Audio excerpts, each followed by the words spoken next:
Episode title: EVP and Ghost Communication. Can the Dead? Welcome back, Night Dwellers, to another chilling edition of the Cosmic Radio Podcast. I'm your host, Asher Knight, guiding you through the shadows of the unknown. Tonight, we tune into a mystery that has haunted researchers, skeptics, and believers alike: electronic voice phenomena, or EVP. Whispers from beyond the grave, voices caught on tape, spirits using technology to bridge the gap between their world and ours. Is it proof of life after death, a trick of the mind, or something far more sinister?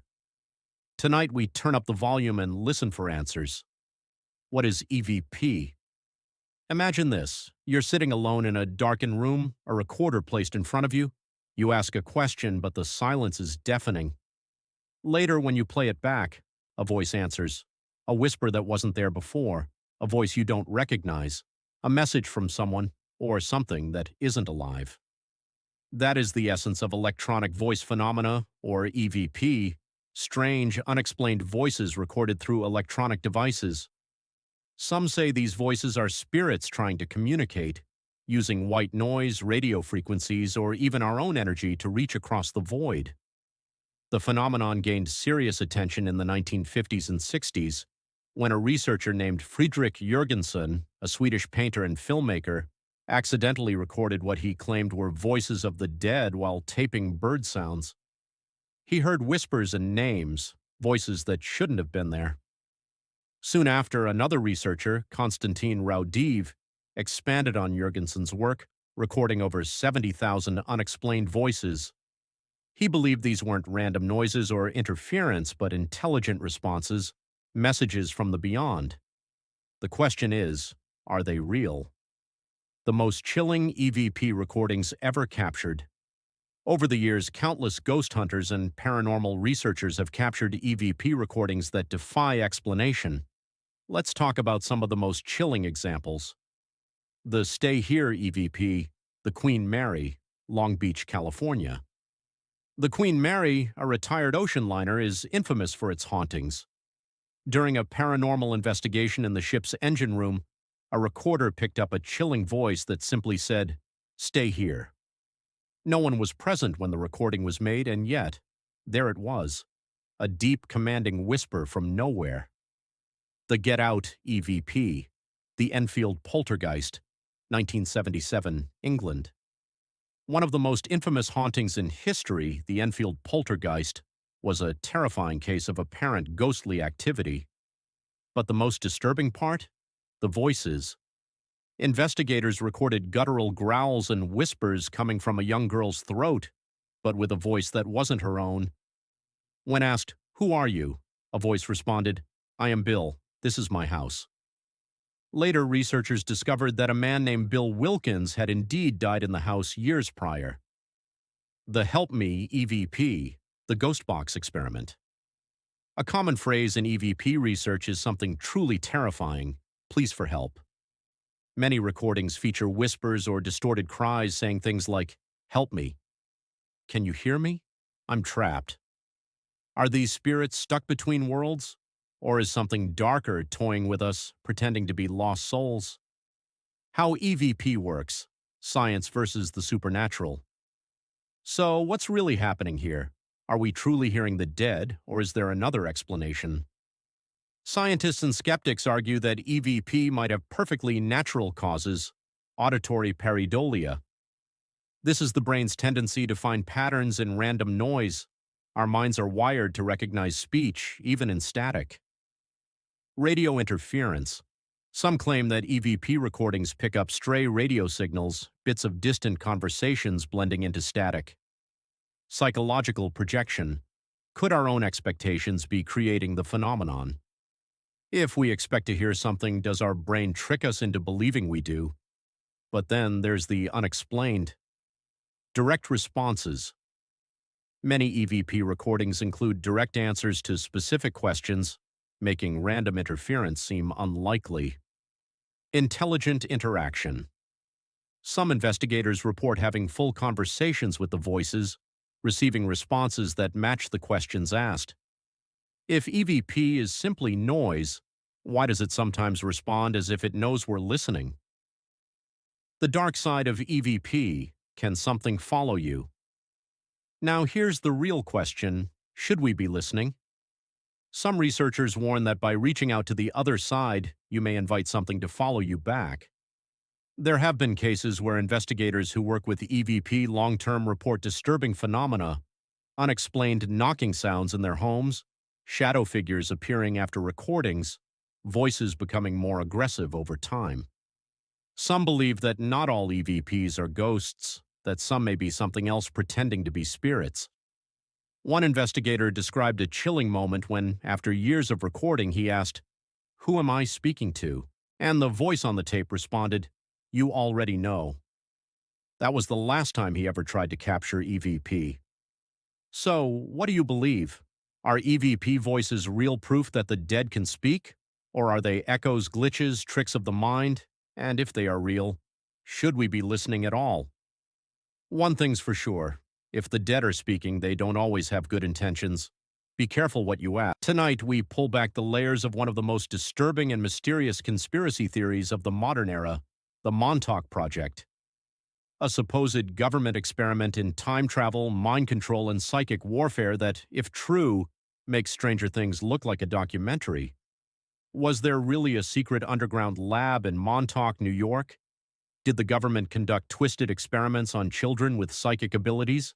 And did they open something they couldn't close? Buckle up, because tonight we go beyond the veil. What was the Montauk Project?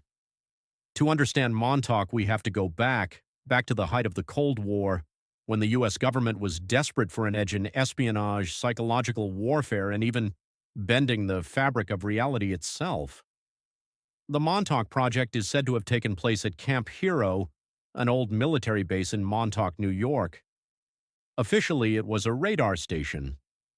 Unofficially, a black site where the government allegedly conducted top-secret experiments on human subjects, including children with psychic abilities. According to those who claim to have been involved, the project was a continuation of MK-Ultra, the real CIA mind control program that was declassified in the 1970s. But Montauk didn't just stop at mind control. They pushed further into time travel, interdimensional portals, and encounters with beings not of this world. And here's where things get even stranger, because decades later, these wild stories would inspire one of the most popular sci-fi horror shows of all time, Stranger Things. The Stranger Things connection. If you've ever watched Stranger Things, then you know the story. Government scientists experimenting on children, a young girl with powerful psychic abilities, and a shadowy dimension full of terrifying creatures. But what if I told you that wasn't just fiction? Originally, the show's creators, the Duffer Brothers, wanted to call it Montauk. That's right.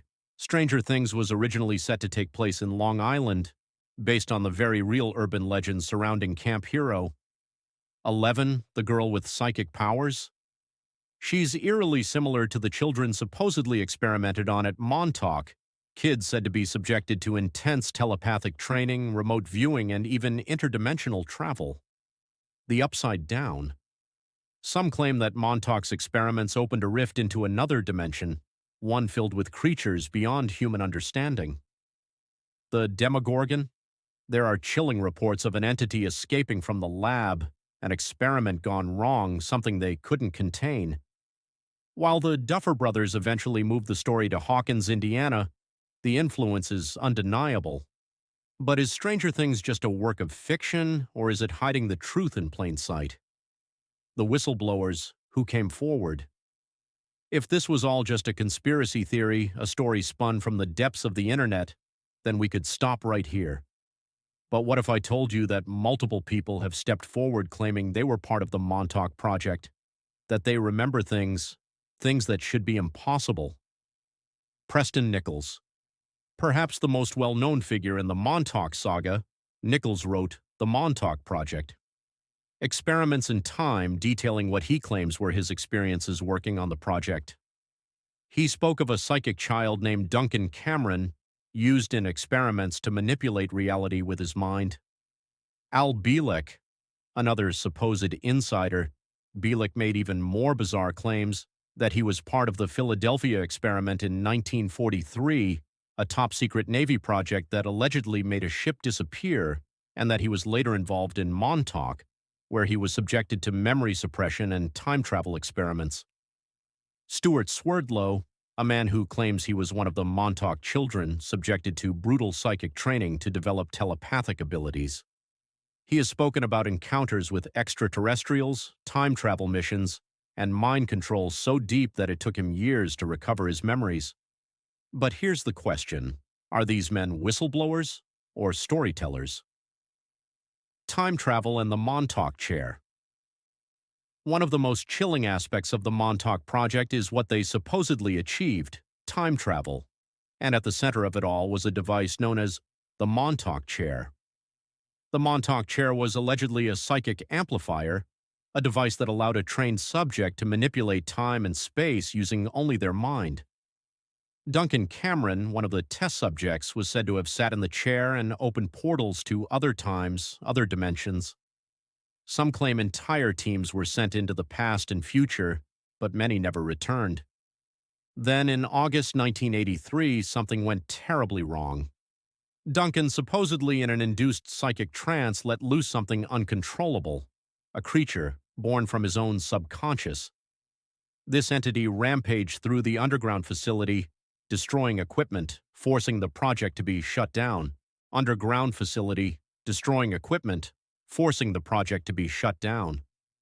If that sounds familiar, it's because it's eerily similar to the story of Stranger Things. The Montauk facility was allegedly sealed off and all records erased, but whispers of its experiments persist to this day. Could it be real?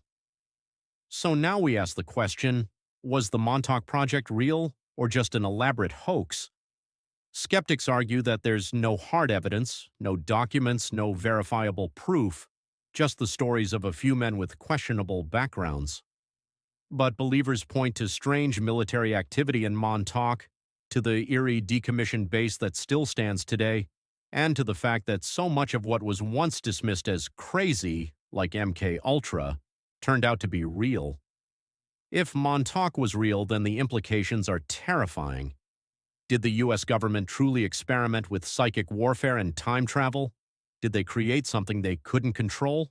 And if these projects were shut down, where did they move next?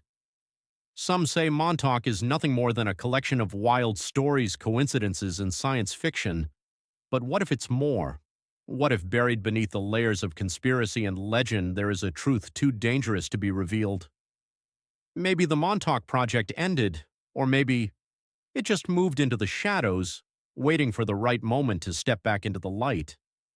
That's all for tonight, Night Dwellers. Sleep with one eye open, and whatever you do, stay out of Montauk. I'm Asher Knight, and this has been the Cosmic Radio Podcast. Until next time, stay in the light.